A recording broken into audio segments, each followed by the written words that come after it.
Hello, parents and students. This is Dr. Brown at Madison Middle School. I just want to take a few minutes to go over some slide presentations that we usually do at the start of school.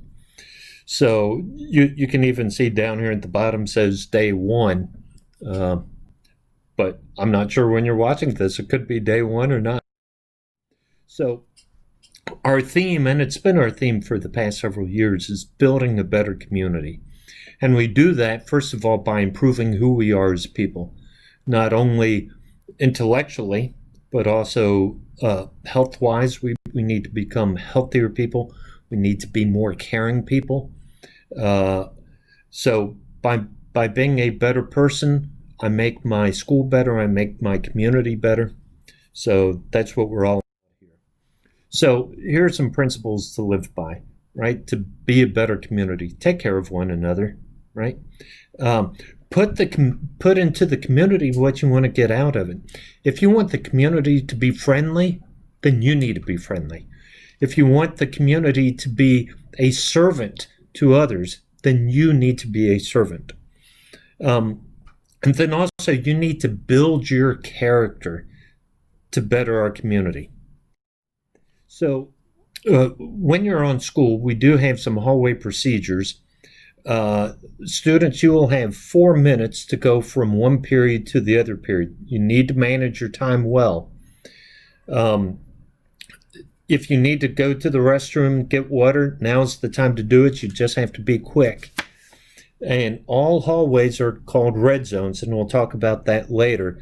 But there's to be no cell phone use during passing time. Teachers are in the hallway and they may ask you to put your phone away or to stop running or to take a hat off or whatever. Whether they're your teacher or not, you need to respect the teachers, okay? There's no running in the hallway. And you need to be in the class at your seat when the bell rings. If you're just outside the door, you're late. So go straight to class.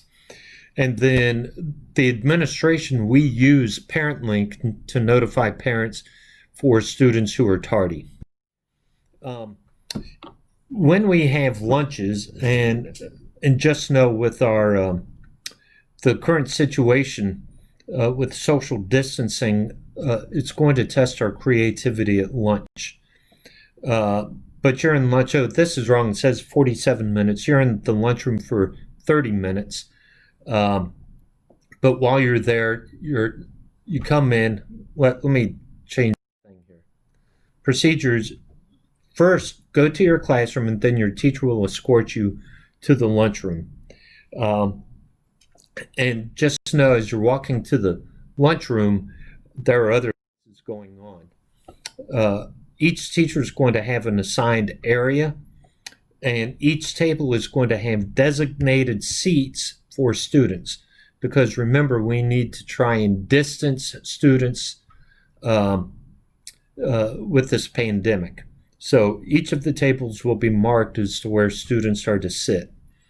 The administrators in the lunchroom will call tables up at different times to go get your lunch. Your lunch will be a grab and go. You go through the line, pick up the bag, and then go back to the table and eat. You are to remain in your seat. You are not to get up and wander around. Well, once in the lunchroom and you're sitting, you're supposed to stay there. Then before you leave, just make sure all trash is either the trash on the table or even under the table is thrown away. At some point, we will have passes to go to the media center or to the bathroom, and those are on a first come first basis.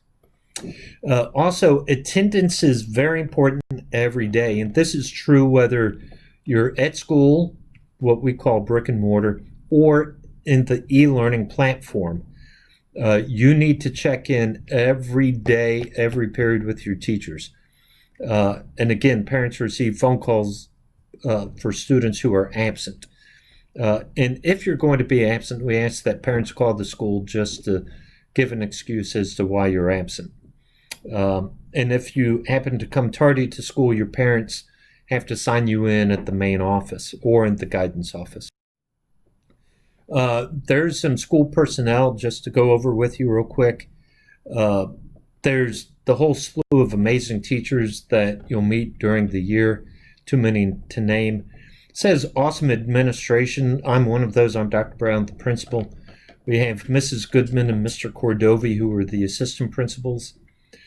Two guidance counselors, Miss Shaw and Miss Hawkins, and they are doing by alphabet. So Miss Hawkins has all students last name A through L, and Miss Shaw has all students last name M through Z. Mr. Rogers is our student success coach. Miss Saunders is our school social worker, and Miss Garcia is our school psychologist. Miss Koji, and you can see her picture there, is our media specialist. Miss Snook is our reading coach. We have a speech therapist, and Miss Barroso. Mr. Proudfoot is our technology specialist. And then Coach Glover does many things around here, but manages corral. You will have an opportunity to participate in sports. As of right now, when I'm recording this, it's still up in the air about the sports. However, first 9 weeks we have basketball, second 9 weeks volleyball, and track. Track is only a couple weeks in November and December. Soccer is in the third 9 weeks, and flag football is fourth 9 weeks.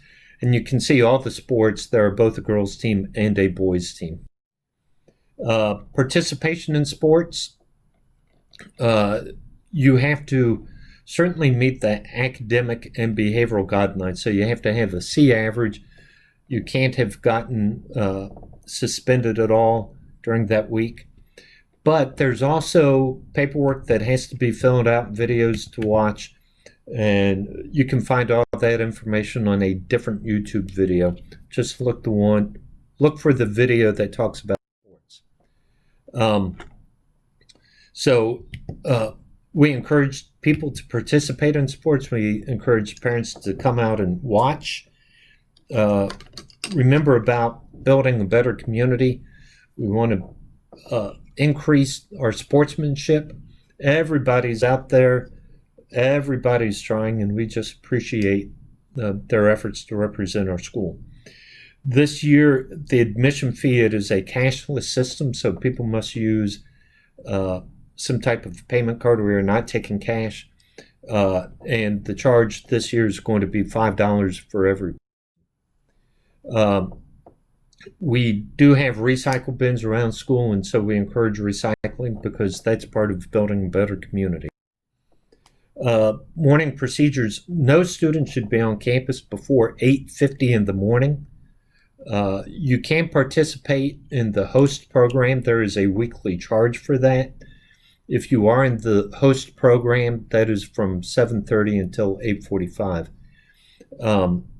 Once you arrive at 8:50 or beyond, go to the cafeteria, have breakfast, and then there will be designated spots on campus.